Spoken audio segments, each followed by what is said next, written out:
Here we are at the final video of the virtual coaching roadmap. Take a minute and think of everything you have done so far. You've created a vision for your virtual coaching. You've turned that vision into concrete, tangible coaching activities for teachers. You've organized yourself to make that vision a reality. You've welcomed teachers into a virtual coaching partnership and taken steps to build a virtual learning community. You've created on-demand PD. You've created live PD. And then you got ready to launch coaching cycles. We've invited teachers to the cycle. We've gotten ourselves organized with our materials and our folders. And now we're ready to jump into those cycles, a content coaching cycle or a classroom coaching cycle. But the last thing we need to do before we're really ready to tackle virtual coaching is to think about, what are we going to look for as evidence of success in our coaching cycles? When I go into an observation of a classroom, I like to think broadly. I don't like to go in with very specific rubrics or checklists of what I'm supposed to look for, because if I do, I have tunnel vision and I miss some of the beautiful overall things happening in the lesson. So today I want to talk to you about how to create your own look-fors that are specific to the coaching cycle that you're working with. Now, here are just my general look-fors. So when I go into a classroom, I like to have 4 things in my mind: the classroom environment, student engagement, literacy instruction, and literacy content. And so when I watch a lesson, whether it's in person or online, I'm thinking about all of those things that you see on the page. In terms of the classroom environment, I look for the routines, the student groupings, the culture of reading, access to text, and the materials being used. In terms of engagement, I'm looking for ways to track that engagement and really uncover the methods the teacher is using to engage students, which might include teacher tools and really thinking about the balance of teacher and student talk, choice, and ownership. Of course, I'm looking at literacy instruction. Is there evidence of a balanced literacy framework? Is our instruction responsive and differentiated? What about our teacher language, our pacing? How do the materials connect in an authentic way? And what are we doing to assess? And then literacy content. What are the skills, the strategies, the standards, the texts being used? And how do we make sure that everything is aligned and coherent for students? Now, those are very general, basic look-fors that could work with almost any aspect of instructional coaching. But when you go into a coaching cycle, you might want to get a little bit more specific. What are we going to look for to know that our work together is working, that we are successful in enacting that vision, whatever that vision was that we created together? And I want you to think, who chooses those look-fors? If you go into classrooms with your own look-fors, your own rubrics, your own checklists, then you own them. You own that process, and that puts you in charge of the coaching cycle. And we know that there is no one in charge of a coaching cycle. It is a co-learning situation. So that co-learning should extend all the way through to what are we looking for as evidence of our success, and who owns that evidence? Who owns that coaching cycle, and how can we make it more collaborative? So I'm offering you this idea today that I really love for you to do with your teachers as your way to be 100% ready to go full throttle into instructional coaching. Now, this idea was first inspired by Angela Stockman, who I highly recommend you go find on social media and follow. She has some wonderful ideas about writing and making writing and loose parts and play. And she offered this idea on one of her social media feeds, and I ran with it for a really great way to collaboratively help teachers come together in the way that she may have recommended for students. So here's the first step. I kind of want to walk you through the protocol that you could use with teachers. Now, you could do this with a whole group of faculty and decide what you're going to look for the year. You could do this with a grade level. You could do this with a small team of teachers who have come together around a certain topic. And you could even do this one-to-one with a teacher. If you're just gearing up for a coaching cycle and really want to co-create what you're looking for so that it's truly a team activity. So here's an example of how we might decide the look-fors for reading and reading instruction. So first, I would ask teachers to simply imagine and sit with their thoughts for a minute, maybe jotting some things down or sketching. But first, I'd say, what kind of readers do you want to have at the end of our cycle, at the end of the year?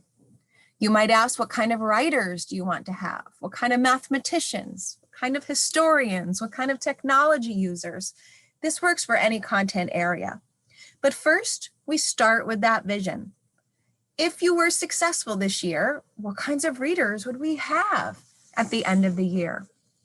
And then you need to stick.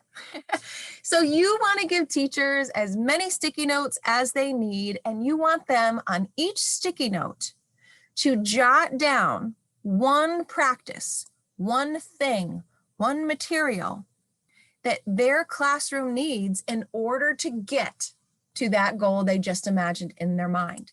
So if we're thinking about reading, we might say we need guided reading. We need lots of books. We need reading notebooks. We need flexible areas in our classroom. We need a small group meeting space. We need word walls. We need to know how to prompt students for strategy work. You get the idea.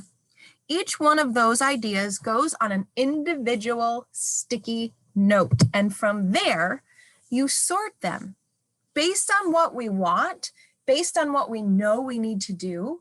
What are the categories that are emerging? So actually take those sticky notes, compile them all together on a large wall, on a whiteboard, a big table, and start sorting them. Maybe you have a category that seems to be materials, maybe practices, maybe strategies, maybe classroom setup is another one.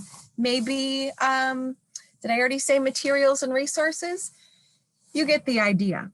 So as you cluster your sticky notes together, you're co-creating these categories. And then ultimately, you label those categories. That could be any label that you come up with, but you label them so that you all of a sudden have the categories of things you know you need to look for. You know that are going to need to be on a checklist or a rubric or simply just a piece of paper that says, look for my strategy use, look for students using the word wall, look for the appropriateness of the books that we're reading. And now, in a very simplistic but very powerful way, you've pretty much decided the rubrics and the checklist for how you're going to observe and how you're going to evaluate your work together. You don't own it. The teacher doesn't own it. You co-created it. And this can be something that you do the beginning of the year. You can do it at the beginning of every coaching cycle, at the beginning of a new initiative, even just the beginning of any beginning, in order to kind of spark that collaboration and what your ultimate goal is. This will help you choose the exact look-fors for your coaching cycles that'll be specific and responsive to the teachers that you are working with. Now, I wanted to show you, I just gave you an example of how you could do it with actual sticky notes on a table, on a wall. But if we're virtual, that can't happen. So I just wanted to show you two examples of how you could do it digitally. The first is through Padlet. And you can see, rather than using sticky notes in person, we simply created a Padlet tile that everybody had access to, and we labeled those things that we know we would need it. And so because Padlet allows you that flexibility, if you're just using a free form Padlet board, these Padlet tiles can be moved around and clustered just like the sticky notes could. And we can even add a label to them around the cluster as well. There's also another option. If you want to try Jamboard, that is something that you could do too. I'm just going to click on this quickly. So I've just got the heading at the top, and teachers can come in and click on the sticky note. We need strategy charts. I want it to be blue. There it goes. So I can move my notes around. So you can decide what you want it to look like. Actual sticky notes if you can, a Padlet wall if that's easiest for you, a Jamboard, even a Google Doc that everyone contributes to in some way could work for this activity. So I want to show you one in action. So this was one that I created towards the beginning of the pandemic with some help from local teachers and some help from my Facebook community, Leading by Learning. And so the question was, at the end of this year, what kind of readers, what kind of writers, what kind of students do we want to have in the virtual world? And what are some things that we're going to need to look for? So I started with my in-person look fors, and then we just tackled what might it look like asynchronously and what might it look like for synchronous live sessions. We just started brainstorming and adding and moving things around. So this is just a very basic draft of what we came up with as a starting point for your own look fors as well. I thought you just might like to see an example of what something looks like, especially in the virtual world, if it's helpful for you to create your own. So that will be included in our course page. So it's your turn now, right? So you know what I want you to do. I want you to team up either with your whole faculty, a grade level, a small group, or one teacher that you plan to work with to give this activity a try and see how it transforms the culture of your coaching cycles when you co-create the outcome that you're looking for and truly make these coaching cycles, even if they are virtual, a collaborative, co-learning, shared learning opportunity to really connect with your teachers. I have so enjoyed these videos. I'm sorry that this is the last one. So you never know. As some things pop up and new ideas come our way, keep checking the course page. Maybe I'll revise the roadmap and include some additional videos as I keep learning too. Thank you so much for joining me. Please stay connected. Reach out in the comments. Send me something on social media. Send me an email. Let me know how you're doing. I'm here to help.